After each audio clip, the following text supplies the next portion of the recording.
Di samping kita adalah sebuah Mercedes-Benz CLE 300 4MATIC. Mobil baru yang kata Mercedes menggabungkan C-Class dan E-Class dalam satu paket coupe. Ya, dia mobil 2 pintu. Kata Mercedes, mereka sengaja gabungin karena demografi orang yang beli C-Class coupe dan E-Class coupe itu mirip. Kayak gimana mobil ini? Ayo kita lihat.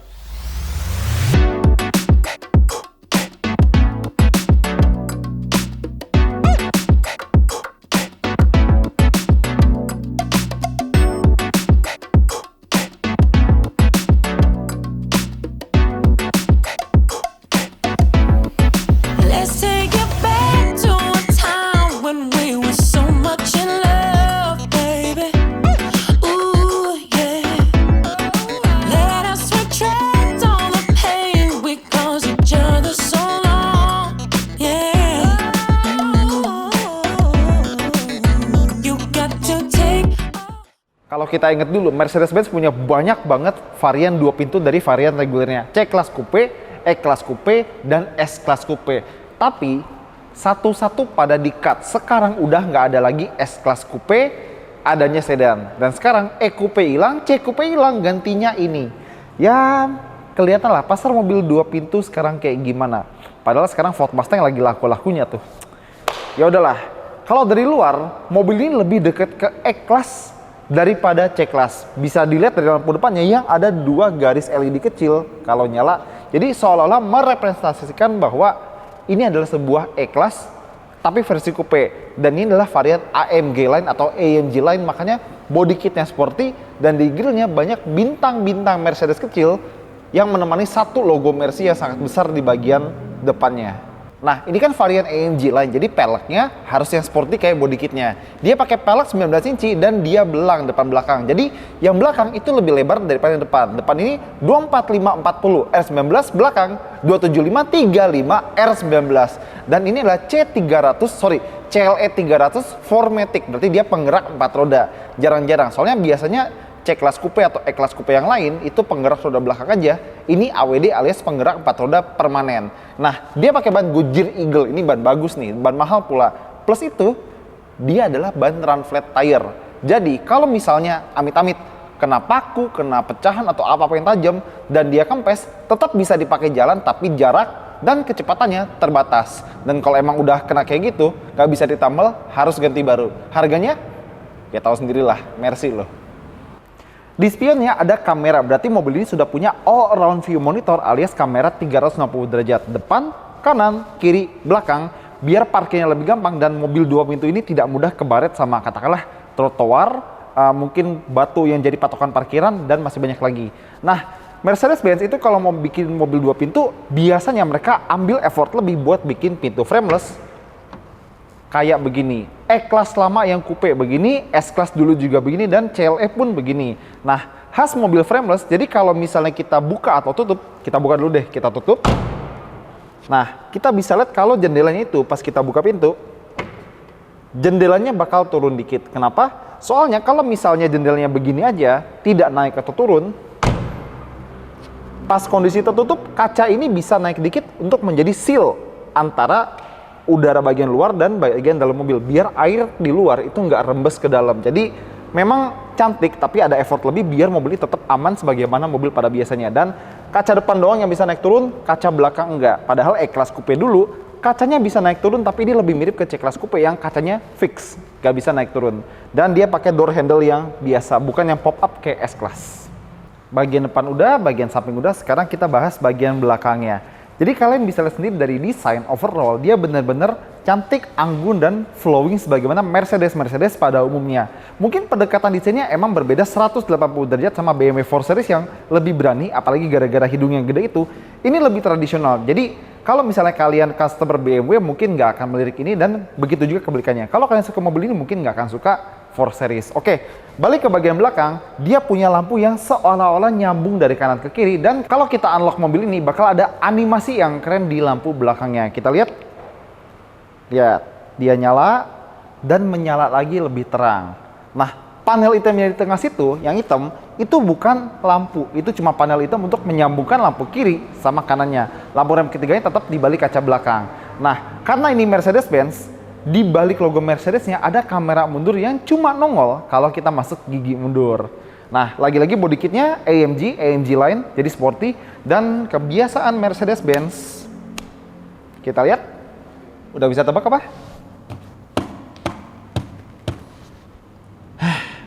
Saking sering gue nemu, udah dia capek mentionnya. Knalpot AC di belakang situ ya. Dan sebagai pelengkap tampilan, ada spoiler kecil di bagasinya. Sebelum masuk ke dalam, bahas ini dulu. Ini adalah mesin yang sama dengan C300 sedan. 2000 cc 4 silinder turbo dengan teknologi mild hybrid EQ Boost. Ya, kayak Suzuki R3 sih, Suzuki R3 hybrid. Tapi tenaganya 258 tenaga kuda, torsinya 400 Nm. Gede, plus dia pakai transmisi 9 percepatan dan seperti yang kita bilang tadi, penggerak semua roda 4MATIC ala Mercedes-Benz. Nah, kalau misalnya kalian penasaran, saat ini cuma ada varian coupe yang dimasuki sama Mercedes-Benz Indonesia di sini. Cuma ada coupe, belum ada convertible, dan ini varian satu-satunya CLE 300 4MATIC. Ya, dan kalau misalnya kalian penasaran, untuk C-Class yang sekarang, tidak ada mesin yang lebih dari 2000 cc. 2000 cc maksimal, bahkan buat C63 itu jadi 2000 cc turbo plug-in hybrid. Udah nggak ada lagi V8, enjoy aja. Sekarang kita mau masuk, dan selain animasi di lampu belakang, ada juga paddle lamp yang ngasih gambar logo Mercedes-Benz di tanah atau di aspal kalau kita unlock. Dan karena ini adalah mobil 2 pintu dengan pintu yang sangat panjang, dia punya seat belt buckler. Kenapa? Karena pintunya panjang, pilar B-nya mundur banget. Kalau nggak ada ini, mungkin kita bakal kesusahan ngambil sabuk pengamannya. Tadi seperti gue bilang, kalau bagian luarnya ini lebih ke E-Class, bagian dalamnya lebih ke C-Class. Jadi setir sama persis kayak C300 AMG lain, karena dia pakai spoke yang ada di kiri kanan 2 dan spoke di bagian bawah juga 2. Nah, spoke kiri kanan ini dia pakai tombol-tombol yang mungkin dibilang touch panel benar, tapi ternyata dia bisa ditekan juga dan ada kayak feedbacknya tipis-tipis gitu. Belum seenak tombol biasa, selalu gue bilang, tapi ya paling nggak masih oke lah kalau kayak begini. Ada pedal shift di belakang, wiper sebelah kiri, dan transmisi untuk PRN di kanan seperti Mercedes-Benz yang lainnya. Nah, untuk posisi nyetir ergonomis seperti coupe pada umumnya, jadi berasa sporty, berasa rendah, dan dashboardnya berasa tinggi. Jadi kayak siap buat digeber gitu loh. Oke, bagian tengah dia ada layar MBUX yang sama seperti C-Class, karena bagian dalam terinspirasi dari C-Class. Plus kalau kita nyalain, dia pakai icon baru yang, sorry to say ya, kita matiin dulu volumenya. Nih, lebih kayak icon HP daripada icon mobil. Gue expect ini buat ditemuin di misalnya Xiaomi, Huawei, Realme gitu-gitu. Gue tidak expect icon kayak gini ada di Mercedes-Benz, BMW, bahkan Audi sekalipun. Harusnya icon kayak gini nggak ada di mobil. Tapi ya udahlah, ini malah mirip icon di mobil-mobil Cina nggak sih? Itu tadi soal setir, tuas, sama layarnya. Sekarang kalau soal bahan, sudah bisa kalian expect dari mobil yang harganya 1,8 miliar rupiah off the road ini. Ada kulit, ada jahitan, ada panel kayu, ada panel yang desainnya kayak karbon ya. Dan untuk joknya kombinasi antara kulit, jahitan, dan bahan beludru yang enak buat didudukin. Jadi kalau Mercedes-Benz yang dulu tuh over engineered biar bisa tahan lama, sekarang lebih ke penggunaan material yang fancy. Dan ngomong-ngomong soal joknya, dia cuma ada jok dengan penghangat tapi belum ada pendingin. Jujur keputusannya agak aneh, karena kita di Jakarta atau misalnya Surabaya atau Semarang gitu, kayaknya lebih butuh pendingin jok daripada penghangat jok. Tapi untungnya pastinya dia jok elektrik dan memory seat. Tapi lagi-lagi Mercedes-Benz baru kontrol joknya itu cuma touch sensitif. Jadi kalau ditekan, tombolnya nggak gerak tapi joknya gerak. Agak aneh dan gue belum terbiasa sampai sekarang. Ya udahlah. Nah, salah satu hal yang Mercedes-Benz baru itu lakukan dengan sangat-sangat baik adalah ambient light atau interior light. Pilihan warnanya banyak, kelihatan mewah di malam hari, dan pilihan warnanya bisa kita mix and match sesuka hati. Keren. Sama kayak Mercedes yang lain, dia punya, "Hey Mercedes, I'm listening. change the ambient light to green." Good. Let's change to green. Kayaknya responnya lebih cepat daripada yang kemarin. Nah, selain itu dia juga bisa punya feature kinetic seat di kedua joknya. Bukan jok pijit ya, jadi ini fitur yang sama di kayak A-Class, CLA gitu-gitu. Ini fitur yang kalau kita lagi nyetir jauh, bantalannya bakal gerak dikit-dikit biar kita nggak cepet capek di jalan dan tetap relax. Ya pengalaman kita pakai sih jujur nggak ngaruh-ngaruh amat, tapi ya nice to have lah. Kalau buat kantong-kantongan standar ya, di pintu ada kantong, di depan penumpang juga ada kantong, gede. Dan center konsol sini ada kantong juga yang bisa buat cup holder 2 biji, wireless charger, 2 port USB-C yang ada lampunya, jadi gampang kalau dicari malam-malam, sama space kecil di dekat cup holdernya. Nah, kalau emang butuh space lebih, cup holdernya bisa dicopot. Jadi ini taruh di mana gitu, kayak di rumah atau di bagasi, dan ini bisa lebih gede lagi buat barang-barang kita. Terus di belakangnya, ini sebenarnya nggak gede-gede amat, nggak dalam, agak cetek tapi oke lah buat nyimpan kayak dompet atau apa. Dan ada lagi 2 port USB-C. Kalau colokan 12 voltnya ada di dekat kaki penumpang. Nah, di bagian atas dia ada sunroof. Jadi ini beneran sunroof ya, bisa dibuka, nggak cuma covernya doang. Kalau bicara fitur, dia punya semua yang bisa kalian expect dari Mercedes-Benz modern. Bisa parkir sendiri, kamera 360 tadi kita udah sebut, Artificial Intelligence MBUX tadi udah disebut juga, dan dia punya fitur-fitur kayak misalnya nih, Seat Kinetic tadi juga udah disebut juga, plus mode-mode berkendara kayak Eco, Comfort, Sport, dan Individual. Jadi itu ganti kayak saya respon gasnya, mesinnya, setirnya gitu-gitu. Dan desain dari panel instrumen juga bisa dipilih-pilih. Misalnya yang normal kayak gini, Sport, ADAS atau peta. Ya, ADAS-nya ada, jadi mobil ini udah punya Distronic, jadi dia ada Adaptive Cruise Control, Lane Keep, dan lain-lainnya. Plus kalau misalnya pengen konekin juga ada Apple CarPlay, Android Auto. Jadi udah lumayan lengkap. Bahkan dia punya tata suara bermaster 3D dengan jumlah speaker sampai 15. 15 speaker di kabin sekecil ini. Biasanya suaranya nendang sih. Dan ngomong spek, dia nih kalau bisa dibilang ini spek menengah mungkin ya. Karena di luar sana ada opsi bermaster yang ada speaker di headrestnya, tapi ini nggak ada.